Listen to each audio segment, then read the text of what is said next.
Good morning student, sunrise education academy Samdari में आपका स्वागत है। आज हम पढ़ने जा रहे हैं ऑपरेटिंग सिस्टम के बारे में।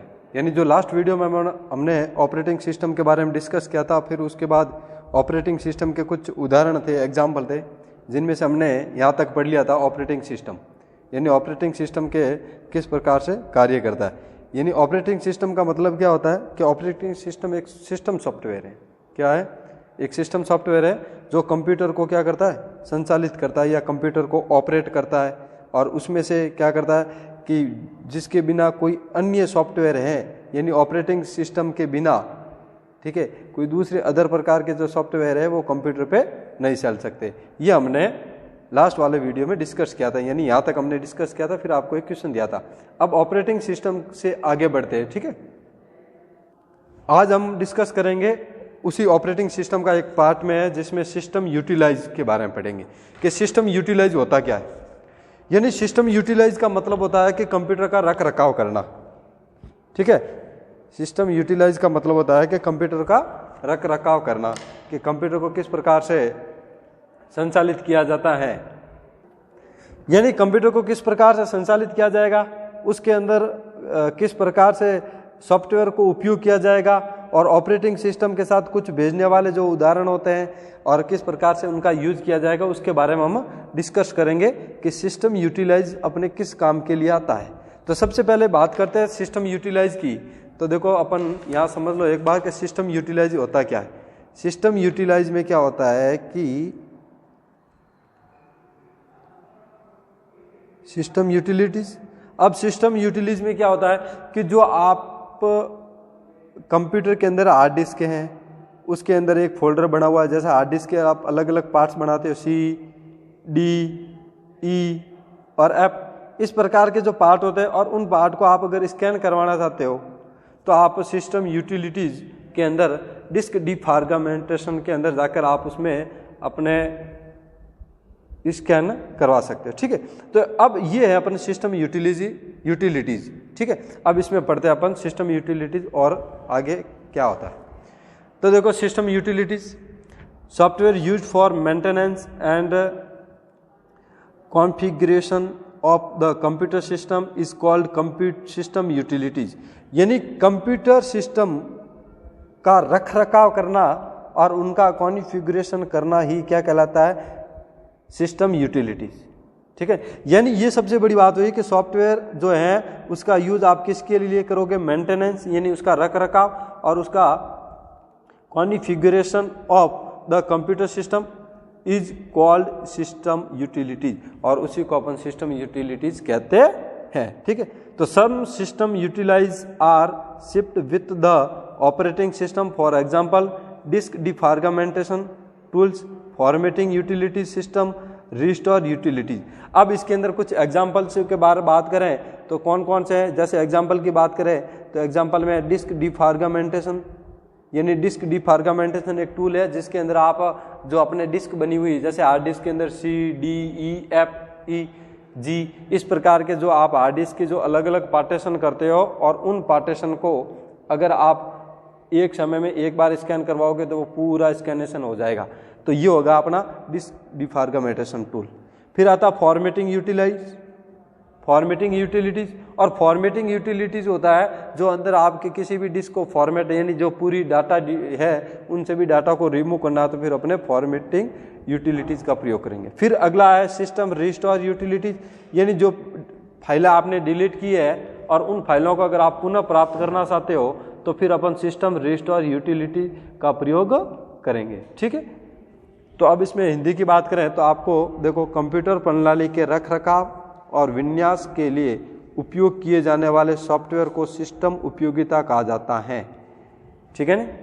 फिर उसके बाद ये कह रहा है कुछ सिस्टम उपयोगिता को ऑपरेटिंग सिस्टम के साथ भेज दिया जाता है। जैसे उदाहरण के लिए कौन कौन से हैं, disk defragmentation tool, formatting utility, system restore utility आदि। ये आपके जो मैंने अंडरलाइन किया, ये इंपॉर्टेंट बात है। यानी सिस्टम यूटिलिटीज की बात करें तो इसके अंदर सबसे बड़ी बात होती है कि उसके कंप्यूटर का रख रखाव करना। अब कंप्यूटर का रख रखाव करोगे तो उसके साथ साथ आपके कुछ ऑपरेटिंग सिस्टम के साथ भी सिस्टम यूटिलिटीज भेज दिए जाएंगे, जिसके अंदर आप पढ़ोगे कि उसके उदाहरण की बात करें तो आएगा डिस्क डिफॉर्मेटेशन टूल्स, फॉर्मेटिंग यूटिलिटीज, और फिर आएगा सिस्टम रिस्टोर यूटिलिटी। ये 3 एग्जाम्पल पढ़ोगे अपन सिस्टम यूटिलिटी के बारे में। अब अगला है डिवाइस ड्राइव टूल्स, और डिवाइस ड्राइव टूल का उपयोग अपन किसी विशेष डिवाइस के साथ काम करने के लिए, जैसे अगर बात करें तो उसमें आपके इनपुट आउटपुट के सिस्टम है, जिसमें कीबोर्ड, माउस, प्रिंटर है, मॉनिटर है, ये अपन इनपुट और आउटपुट के एग्जाम्पल हो गए।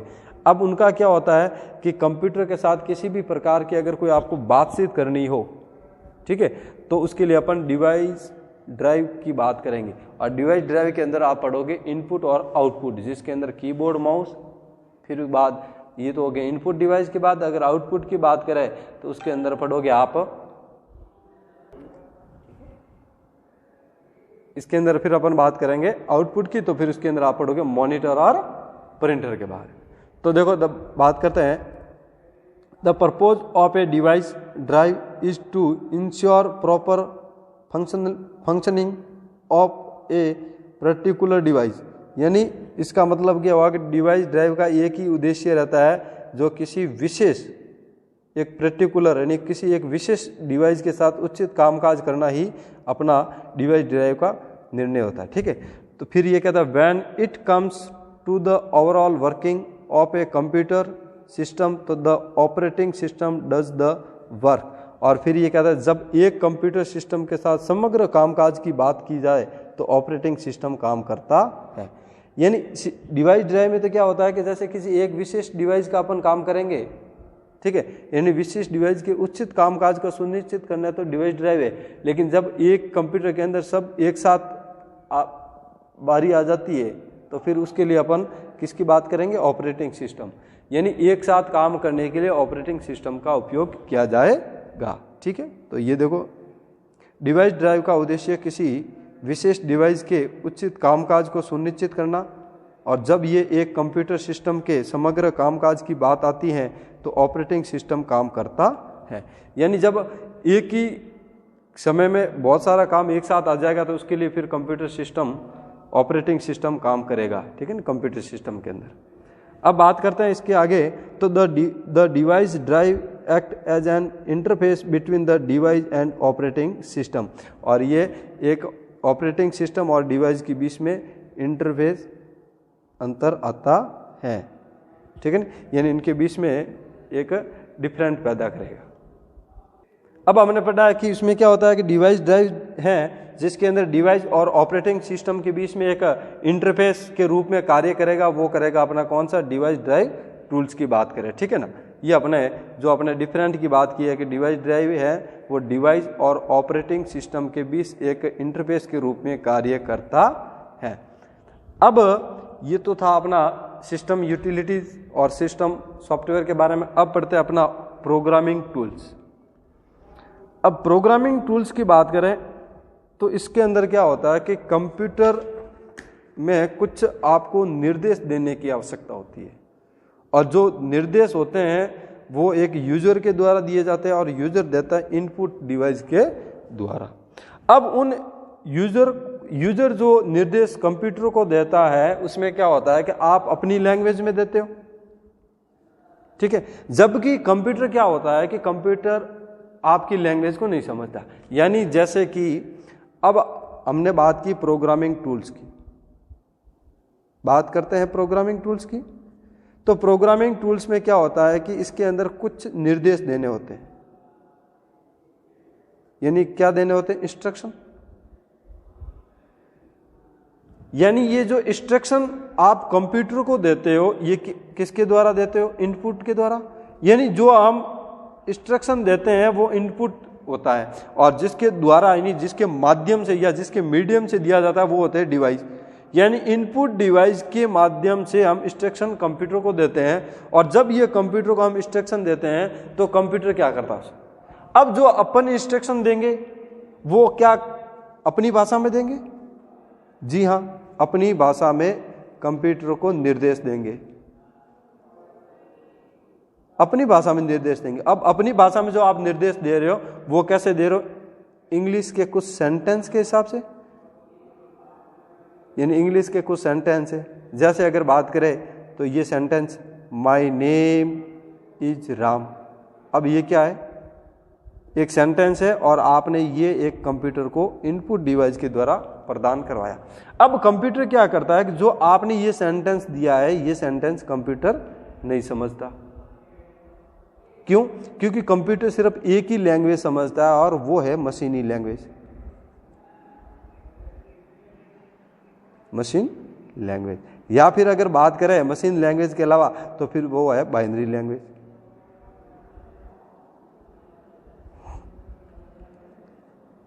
ठीक है, यानी या तो मशीनी भाषा समझता है या फिर वो समझता है बाइनरी भाषा।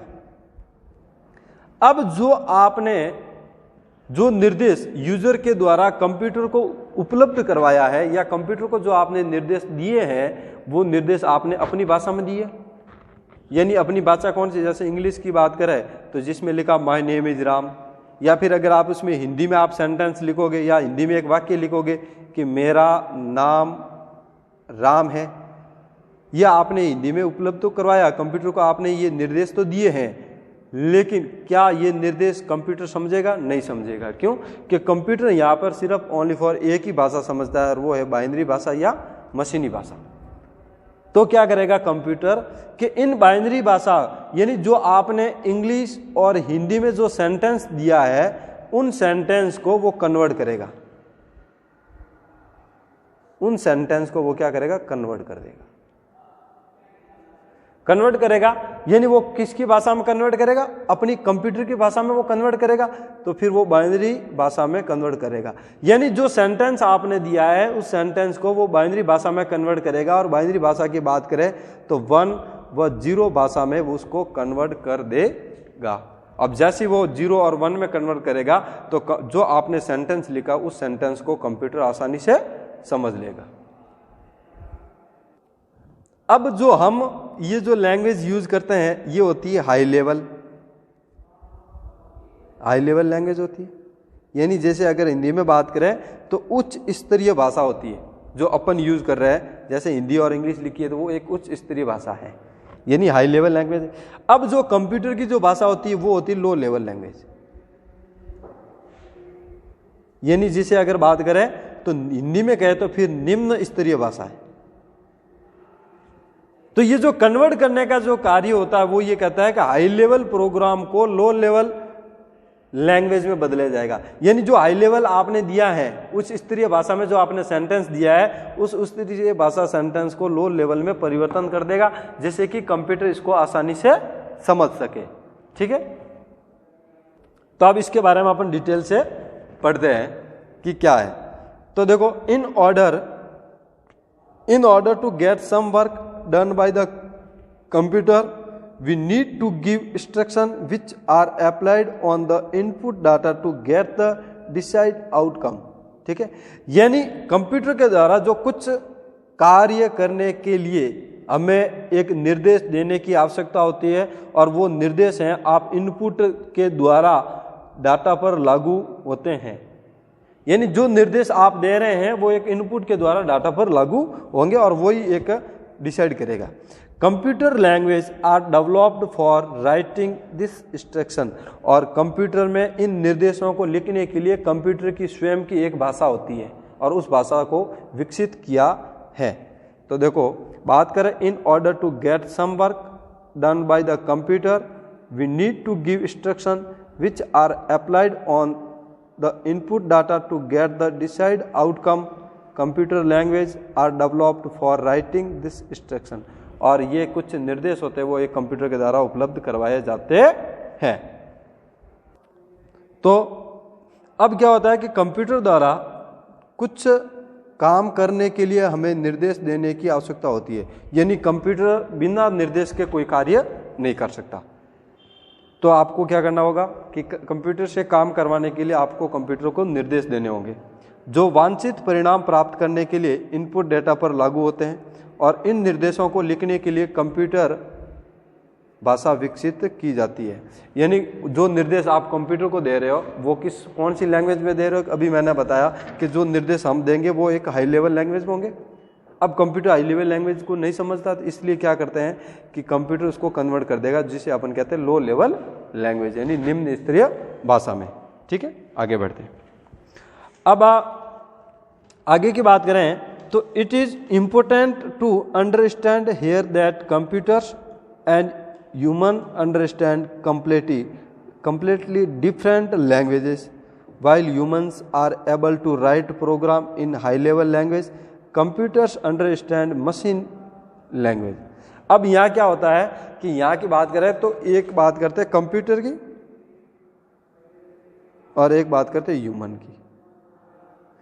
अब इन दोनों की जो लैंग्वेज होती है, कंप्यूटर की लैंग्वेज और ह्यूमन लैंग्वेज होती है, दोनों में अंतर है आपका। किस प्रकार से कि कंप्यूटर की भाषा अपने लिए समझना कठिन है और अपनी भाषा कंप्यूटर के लिए समझना कठिन है, तो इन दोनों के लिए अपनी अपनी एक लैंग्वेज है।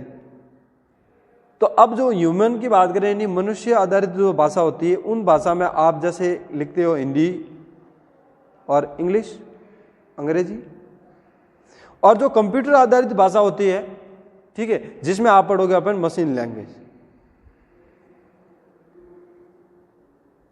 यानी और मशीनी लैंग्वेज में बात करेंगे तो फिर पढ़ेंगे अपन बाइनरी भाषा, यानी बाइनरी लैंग्वेज।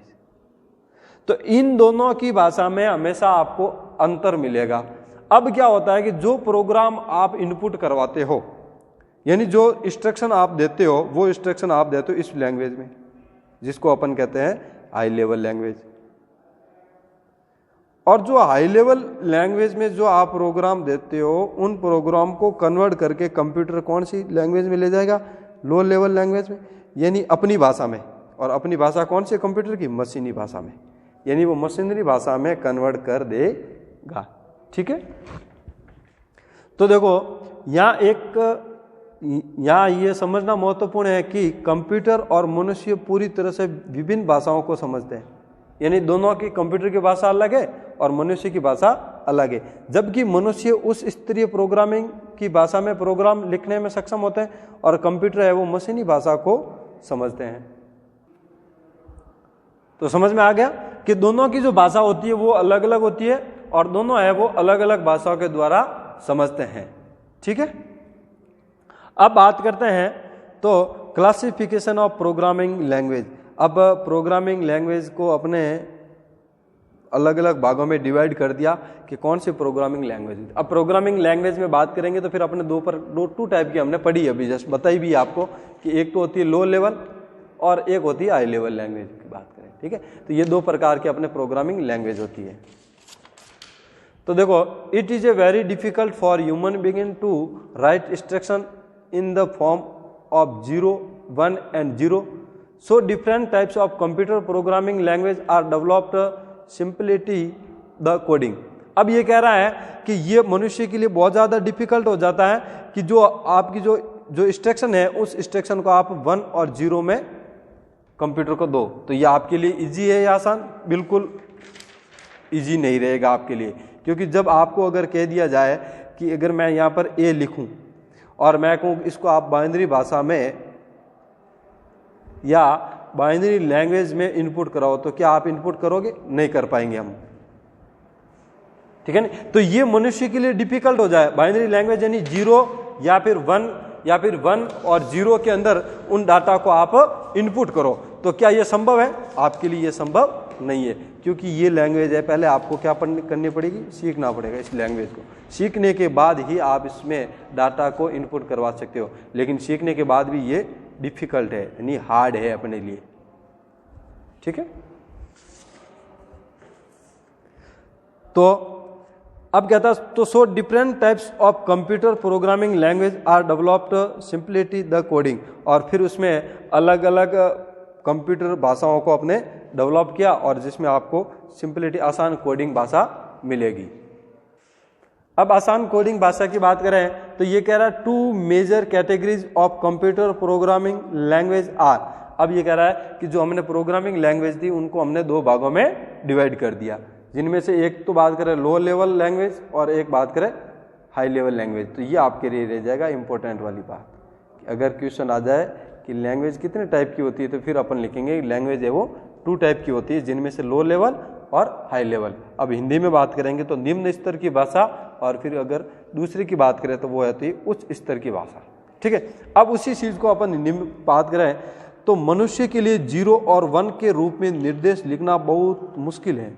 यानी अभी मैंने आपको बताया कि अगर आपको कह दिया जाए कि जो इंस्ट्रक्शन है उस इंस्ट्रक्शन को या उस निर्देश को आप 0 और 1 की भाषा में कंप्यूटर को उपलब्ध करवाना है तो ये आपके लिए आसान नहीं होगा।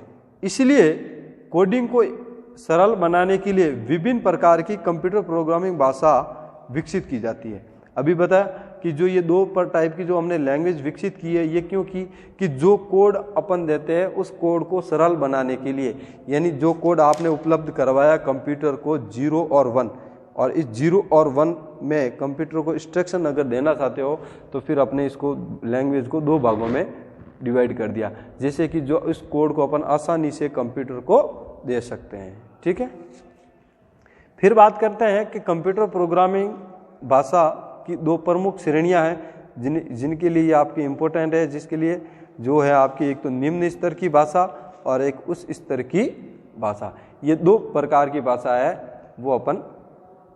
अब ये जो 2 टाइप की जो भाषा है इसमें क्या है कि एक तो हो गया अपने कंप्यूटर संबंधित जो लो लेवल लैंग्वेज है, ये किससे संबंधित है रिलेटेड, ये रह जाएगी आपके कंप्यूटर से रिलेटेड लो लेवल लैंग्वेज, और एक है अपना हाई लेवल लैंग्वेज। ये हाई लेवल और लो लेवल ये जो 2 प्रकार की लैंग्वेज है, ये एक तो है कंप्यूटर के लिए जिसके अंदर अपन बात करें कंप्यूटर की तो कौन सी भाषा समझता है, तो उसमें आप सीधी सी बात लिखोगे मशीनी भाषा या फिर बाइनरी भाषा। और ये जो हाई लेवल लैंग्वेज है उच्च स्तरीय भाषा, और ये उच्च स्तरीय भाषा है, इसमें आप जैसे एक सेंटेंस की बात करें तो इंग्लिश का सेंटेंस लिखोगे या फिर हिंदी में कुछ आप वाक्य लिखोगे। ठीक है, अब जो लैंग्वेज हैं, अब उन लैंग्वेज को क्या करेंगे, तो अगर पहले तो आपने क्लासिफिकेशन पढ़ लिया लैंग्वेजों का, यानी लैंग्वेज को हमने 2 भागों में डिवाइड कर दिया। और 2 भागों में डिवाइड क्यों किया, क्योंकि जो अपन मनुष्य के लिए जो भाषा अपन 0 और 1 लिखते हैं वो बिल्कुल मुश्किल हो जाती है, और उस मुश्किल को आसान बनाने के लिए फिर अपने कंप्यूटर सिस्टम में अलग अलग प्रकार की प्रोग्रामिंग भाषा विकसित की, जिसको अपने 2 श्रेणियों में डिवाइड कर दिया, निम्न स्तर की भाषा और उच्च स्तर की भाषा। अब बात करते हैं कि निम्न स्तर की भाषा और उच्च स्तर की भाषा, तो उन निम्न और उच्च स्तर की भाषा को वापस कन्वर्ट भी तो करना पड़ेगा ना, यानी कंप्यूटर में जो सेंटेंस लिखते हो आपने उच्च स्तरीय भाषा में लिख दिया, अब उसको बदलने के लिए अपन को क्या करना पड़ेगा, उस स्तर को फिर वापस निम्न स्तर में कन्वर्ट करना पड़ेगा। यानी यहाँ पर अगर बात करें कि कंप्यूटर में आपने सेंटेंस इंग्लिश लैंग्वेज में लिखा तो कंप्यूटर ये लैंग्वेज नहीं समझता, और कंप्यूटर जो समझता है वो है मशीन लैंग्वेज, या फिर बात करें मशीनी भाषा, यानी कंप्यूटर मशीनी भाषा समझता है। और ये जो है वो आपने प्रोग्राम जो इनपुट किया है वो आपने कौन से लैंग्वेज में किया है, हाई लेवल लैंग्वेज के अंदर इनपुट किया, तो इसके बीच में क्या होगा, कन्वर्टर का काम किया जाएगा, यानी जिसे अपन कहते हैं ट्रांसलेटर यानी अनुवादक। अब अनुवादक का जो कार्य है ये क्या करता है कि जो प्रोग्राम आपने हाई लेवल लैंग्वेज के अंदर उपलब्ध करवाए हैं उन प्रोग्राम को मशीनी भाषा में परिवर्तन कर दिया जाएगा। ठीक है, ये जो कार्य है वो अनुवादक करता है। अब अनुवादक में भी 3 टाइप के मिलेंगे आपको अनुवादक, जिसमें से सबसे पहले मिलेंगे आपको असेंबलर, फिर आपको मिलेगा कंपाइलर, और 3rd नंबर पे मिलेगा आपको इंटरप्रेटर। इन 3 टाइप के प्रोग्रामिंग, ये तो 3 टाइप के जो ट्रांसलेटर है इनका जो कार्य ये रहता है कि ये जो असेंबलर होता है ये क्या करता है कि असेंबलर लैंग्वेज को मशीनी लैंग्वेज में कन्वर्ट कर देता है। ठीक है, कंपाइलर क्या करता है, जो सोर्स कोड होते हैं उन सोर्स कोड को वो किस में परिवर्तन कर देता है, मशीनी भाषा में, पूरे प्रोग्राम को एक साथ में। लेकिन इंटरप्रेटर ये कहता है कि सोर्स कोड को मशीनी भाषा में परिवर्तन तो करेगा, मशीनी लैंग्वेज में परिवर्तन तो करेगा, लेकिन कैसे करेगा, स्टेप बाय स्टेप, या फिर आप अगर दूसरी वर्ड में बात करें अपन तो लाइन बाय लाइन, यानी पहले एक लाइन को कन्वर्ट करेगा, फिर अगली लाइन को कन्वर्ट करेगा, फिर अगली लाइन को करेगा, फिर अगली लाइन को करेगा। यानी अगर बात करें तो पूरे प्रोग्राम को एक साथ कन्वर्ट करने के बजाय एक एक लाइन से वो कन्वर्ट करेगा। तो ये 3 ट्रांसलेटर होते हैं और तीनों ट्रांसलेटर का काम होता है कि जो कंप्यूटर में जो आपने भाषा उपलब्ध करवाई है उच्च स्तरीय भाषा को निम्न स्तरीय भाषा में अनुवाद करना ही ट्रांसलेटर कहलाता है। बात करते हैं, अब पढ़ते हैं इसके बारे में, ठीक है। ये रहा लैंग्वेज ट्रांसलेटर यानी भाषा अनुवादक। भाषा अनुवादक का काम क्या होता है कि as the computer can understand only machine language, यानी कंप्यूटर है वो कौन सी लैंग्वेज समझता है, ओनली फॉर मशीनी language. A translator is need to convert program written in assembly और हाई लेवल लैंग्वेज टू मशीनी लैंग्वेज। अब ये कहता है कि इसका काम ये क्या होता है कि जो भाषा कंप्यूटर केवल मशीनी भाषा समझता है, जिसके अंदर आपने असेंबली या उच्च स्तरीय भाषा में लिखे गए प्रोग्राम को, यानी जो आपने असेंबली या उच्च स्तरीय भाषा में जो प्रोग्राम लिखे हैं उन प्रोग्राम को मशीनी भाषा में कन्वर्ट करने का कार्य है वो कौन करेगा, ट्रांसलेटर। ठीक है, ये समझ में आ गया आपको। तो जैसा कि कंप्यूटर केवल मशीनी भाषा को समझ सकता है और असेंबली या उच्च स्तरीय भाषा में लिखे गए प्रोग्राम को मशीन भाषा में बदलने के लिए एक अनुवादक की आवश्यकता होती है, और ये आपके रह जाएगा इम्पोर्टेंट। कभी अगर अनुवादक की बात करें, अनुवादक किसे कहा जाता है, तो ये इसकी डेफिनेशन। फिर अनुवादक के प्रकार हैं, तो ये आपको मिलेंगे 3 टाइप के। अनुवादक के 3 प्रकार के होते हैं, एक तो होता है असेंबलर, और एक होता है कंपाइलर, और एक होता है इंटरप्रेटर। यानी ये 3 प्रकार होते हैं किसके, अनुवादक के। ठीक है, अब बात करते हैं असेंबलर की। तो असेंबलर का मतलब होता है the translator use to convert the code written in assembler language, यानी जो इसके कोड होते हैं उन कोड को वो किस भाषा में परिवर्तन कर देता है, असेंबली लैंग्वेज के अंदर। ठीक है, तो ये जो मैं अंडरलाइन कर रहा हूं ये आप नोट कर देना। ठीक है, मशीनी लैंग्वेज, और उसको अपन जो असेंबली लैंग्वेज है उसको मशीनी लैंग्वेज में बदल दिया जाएगा। तो असेंबलर है कि असेंबली भाषा में लिखे गए कोड को मशीनी भाषा में कन्वर्ट करने के लिए इस्तेमाल किए गए ट्रांसलेटर को असेंबलर कहा जाता है। यानी अभी मैंने आपको बताया कि जो असेंबलर का कार्य होता है कि जो असेंबली भाषा होती है उस असेंबली भाषा को किस में कन्वर्ट कर देगा, मशीनी भाषा में। ठीक है, ये किसका कार्य, असेंबलर का। ठीक है, तो ये देख लो, असेंबली भाषा में लिखे गए कोड को मशीनी भाषा में कन्वर्ट करने के लिए इस्तेमाल किए गए ट्रांसलेटर को असेंबलर कहा जाता है। अब बात करते हैं कंपाइलर का। तो कंपाइलर का मैंने आपको शॉर्ट में बता दिया कि जो सोर्स कोड होते हैं, जिसको अपन हिंदी में बात करें तो कहते हैं स्रोत कोड, उन स्रोत कोड को मशीनी लैंग्वेज के अंदर ट्रांसलेट कर देगा। ठीक है, यानी compiler convert the source code into मशीनी कोड, यानी कंपाइलर स्रोत कोड को मशीनी कोड में परिवर्तन करता है। ठीक है, ये हो गया अपना कंपाइलर। फिर 3rd नंबर पे आता है इंटरप्रेटर। तो इंटरप्रेटर का कार्य क्या होता है कि an interpreter translate 1 line at a time instant of the whole program at on go, यानी इंटरप्रेटर एक समय में एक लाइन को अनुवाद करता है बजाय पूरे प्रोग्राम के। यानी अभी बताया मैंने आपको कि सोर्स कोड को मशीनी भाषा में परिवर्तन तो करेगा, लेकिन वो कैसे करेगा, लाइन बाय लाइन। यानी इंटरप्रेटर का काम यह है कि स्रोत भाषा को या स्रोत कोड को मशीनी भाषा में परिवर्तन करना। ठीक है, स्रोत कोड को वो मशीनी भाषा में परिवर्तन करता है, जबकि ये कैसे परिवर्तन करता है, लाइन बाय लाइन। यानी एक लाइन के बाद दूसरी लाइन, दूसरी के बाद तीसरी लाइन, तीसरी के बाद चौथी लाइन, इस प्रकार से। यानी वो स्टेप बाय स्टेप से इसको परिवर्तन करता है। ठीक है, अब बढ़ते हैं अपन आगे एप्लीकेशन सॉफ्टवेयर। तो ये भी आपके इंपॉर्टेंट हो जाएगा कि अनुवाद के बजाय पूरे प्रोग्राम को एक साथ में नहीं करने के बजाय वो कैसे करता है, लाइन बाय लाइन। अब आता है एप्लीकेशन सॉफ्टवेयर।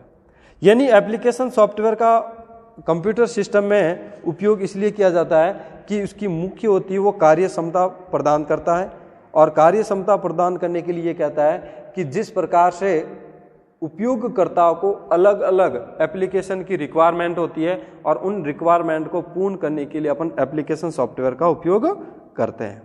ठीक है। तो अब जो एप्लीकेशन सॉफ्टवेयर होता है इसमें क्या होता है कि कंप्यूटर सिस्टम में जितने एप्लीकेशन की आवश्यकता होगी, यानी किसको, यूजर को, उन सभी को उनकी आवश्यकताओं को पूर्ति करने के लिए अपन कंप्यूटर में एप्लीकेशन सॉफ्टवेयर का उपयोग करते हैं। तो देखो लिखा हुआ है कि the system software provides the core functionality of the computer system. Different user need the computer system for different purpose depending upon their requirement.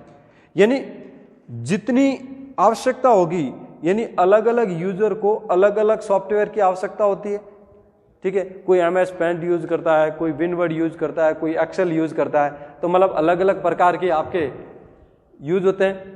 अब उन सभी यूजर्स को रिक्वायरमेंट होती है और उन रिक्वायरमेंट को अलग अलग श्रेणी में विभाजित कर दिया। जैसे यूजर को आवश्यकता होती है उस यूजर के अनुसार वो एप्लीकेशन सॉफ्टवेयर उपलब्ध करवाता है। सिस्टम सॉफ्टवेयर कंप्यूटर सिस्टम की मुख्य कार्य क्षमता प्रदान करता है। यानी सिस्टम सॉफ्टवेयर है वो क्या करता है कि कंप्यूटर सिस्टम की मुख्य कार्य क्षमता प्रदान करता है, ठीक है। जिसमें क्या होता है कि विभिन्न उपयोगकर्ताओं को आवश्यकता के आधार पर अलग अलग उद्देश्य के लिए कंप्यूटर सिस्टम की आवश्यकता होती है। अब जैसे कोई अगर एग्जाम्पल की बात करें, ठीक है, एक जो यूजर है वो क्या करेगा, एक्सेल यूज करेगा, तो जो दूसरा यूजर है वो क्या करेगा, विनवर्ड यूज करेगा। तो ये कह रहा है कि जो उपयोगकर्ता है वो उपयोगकर्ता क्या करता है कि अलग अलग उद्देश्य के लिए कंप्यूटर सिस्टम की आवश्यकता होती है। यानी कोई एक्सेल यूज करेगा, कोई विनवर्ड यूज करेगा, कोई फोटोशॉप यूज करेगा, तो इस प्रकार से उनको अलग सिस्टम की आवश्यकता होती है। तो ये कह रहा है कि there are design two broad categories of application software. अब एप्लीकेशन सॉफ्टवेयर को हमने दो प्रकार से डिजाइन किया, एक तो क्या जनरल पर्पज सॉफ्टवेयर और एक कस्टमाइज सॉफ्टवेयर, ठीक है। तो ये दो प्रकार से हो गए कि एप्लीकेशन सॉफ्टवेयर की दो श्रेणियां हैं, जिसमें सामान्य प्रयोजन सॉफ्टवेयर और कस्टमाइज सॉफ्टवेयर, ठीक है। अब अगर बात करते हैं जनरल पर्पज सॉफ्टवेयर की, सामान्य प्रयोजन सॉफ्टवेयर की बात करें, तो इसके अंदर क्या होता है कि वो सॉफ्टवेयर जिसके लिए क्या होता है कि अपने सामान्य रूप से हर किसी के लिए अपने विकसित किया गया हो, ऐसा सॉफ्टवेयर। यानी कैसा, जैसे एक्सेल है तो एक्सेल हर कोई यूज कर सकता है, विनवर्ड है तो विनवर्ड हर कोई यूज कर सकता है, इसमें किसी भी प्रकार का स्पेशल नहीं दिया गया।